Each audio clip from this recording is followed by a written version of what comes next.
আজ হঠাৎ করেই সন্ধ্যার পরে বৃষ্টি নামলো। ঝমঝমিয়ে বৃষ্টি তো বলা যাবে না, ছিটে ফোঁটা বৃষ্টি হলো, তাতে গাছেদের একটু স্নান করানোর মতন হলো। এটা কিন্তু গাছেদের জন্য খুব ভালো হলো।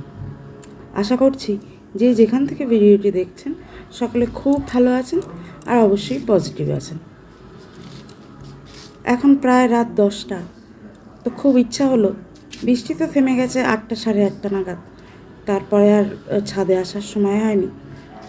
রাত 10টা বাজে, সব কাজ শেষ করে মনে হলো একবার যাই, বৃষ্টি ভেজা ছাদটা একটু দেখে আসি। ছাদ তো শুকিয়ে গেছে, কিন্তু গাছগুলো হালকা হালকা করে ভেজা রয়েছে, কয়েকটা ফুল আছে সেগুলো ভেজা আছে। তো এই বৃষ্টি ভেজা ফুল গাছ দেখতে খুব ভালো লাগে, তাই আপনাদেরকেও সেটা শেয়ার করলাম। এই বৃষ্টিটা গাছেদের জন্য কতটা ভালো হলো সেটা কালকে সকালেই বোঝা যাবে। প্রচণ্ড তাপ, আজকে তো রবিবার, আজকে প্রচণ্ড তাপ দিয়েছে।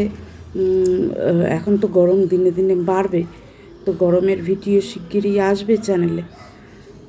হালকা করে একটু বলে রাখি, এই বৃষ্টিটা খুব উপকার হলো, তবে এই মুহূর্তে ফাঙ্গিসাইড দেব না, কারণ প্রচণ্ড দাবদাহের পর যদি একটু বৃষ্টির ছোঁয়া পায় তাতে গাছেদের ভালোই হয়। এই গরমে গাছেদের রক্ষা করতে কিন্তু এখন হিউমিক অ্যাসিডটা ভীষণ প্রয়োজন। 1 সপ্তাহে হিউমিক অ্যাসিড দেব, তার সাথে 2টো ডোজ হবে ব্যালেন্স এনপিকের।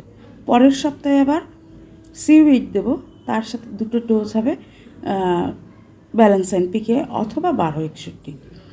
কারণ এখন তো আমাদের পটাশের দরকার নেই, আমরা এখন ফুল নেব না, তাই 13-40-13 না দিলেও হবে, তবে 1261-র সাথে ব্যালেন্স এনপিকে একটা ডোজ দেওয়াই যেতে পারে।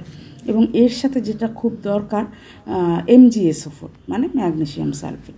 ম্যাগনেসিয়াম সালফেট যদি 1261 বা ব্যালেন্স এনপিকের সাথে দেওয়া যায় তাহলে গাছের ক্লোরোফিলটা খুব ভালো থাকে। আর এই বৃষ্টির যে সুফলটা, এটা আগামীকাল সকালেই দেখা যাবে, গাছগুলো পুরো চকচক করবে। এই ছোট্ট একটা ভিডিও আজকে আপনাদের সকলের জন্য রইল, আশা করছি ভালো লাগবে। যদি কিছু ভালো লেগে থাকে তাহলে অবশ্যই একটু কমেন্ট করবেন, লাইক করবেন, আর চেনা পরিচিতি যদি বাগানি বন্ধু থাকে তাদেরকে শেয়ার করে সাহায্য করবেন।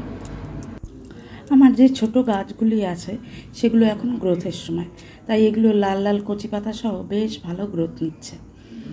তো এই গাছগুলিকে আরও বৃদ্ধির জন্য, আরও যাতে ভুসি হয়, এর ভলিউম বাড়ানোর জন্য অবশ্যই 1919 অথবা 2020 যে ব্যালেন্স এনপিকে আছে এর সাথে ম্যাগনেসিয়াম সালফেটটা অবশ্যই দিতে হবে।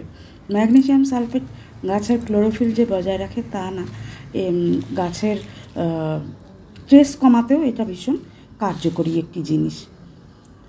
তো আশা করছি আজকের ভিডিও, ছোট্ট ভিডিও, সকলের খুব ভালো লাগলো। সবাই সুস্থ থাকবেন, ভালো থাকবেন, আর অবশ্যই সবুজের সাথে থাকার চেষ্টা করবেন, এতে মন মানসিকতা ভীষণ ভালো থাকে। পারলে আপনারাও 2-4টি গাছ বসান বাড়িতে, দেখবেন নিজেদের মন শান্ত হবে এবং অনেক ভালো লাগবে।